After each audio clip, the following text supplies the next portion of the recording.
Buat beta pembasudara semua yang dukung Belanda, terkhusus yang ada di Maluku ya, untuk Piala Dunia 2022 di Qatar.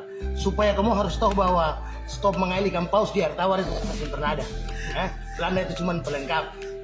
Ibarat pesta di Ambon, kalau yang ada bencong, saya rame ini kayak Piala Dunia. Kalau ada Belanda memang saya rame. Kamu supporter aja, nanti Brasil yang berbelakang.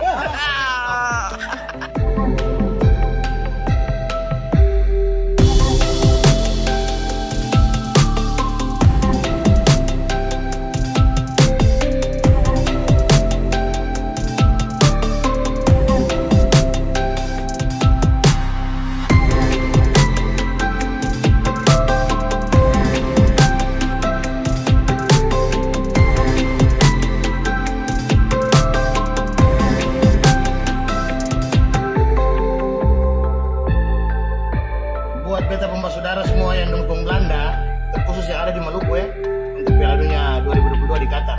Supaya kamu harus tahu bahwa stop mengailikan paus di air tawar itu masih pernah ada. Belanda itu cuma pelengkap. Ibarat pesta di Ambon, kalau yang ada bencong, saya rame ini kayak Piala Dunia. Kalau ada Belanda memang saya rame. Kamu supporter aja, nanti Brasil yang berbelakang. Buat beta pembasudara semua yang dukung Belanda, terkhusus yang ada di Maluku ya, untuk Piala Dunia 2022 di Qatar. Supaya kamu harus tahu bahwa stop mengailikan paus di air tawar itu masih pernah ada. Belanda itu cuma pelengkap. Ibarat pesta di Ambon, kalau yang ada bencong, saya rame ini kayak Piala Dunia. Kalau ada Belanda memang saya rame. Kamu supporter aja, nanti Brasil yang berbelakang. Terima kasih sudah nonton. Jangan lupa like, subscribe, dan share ya.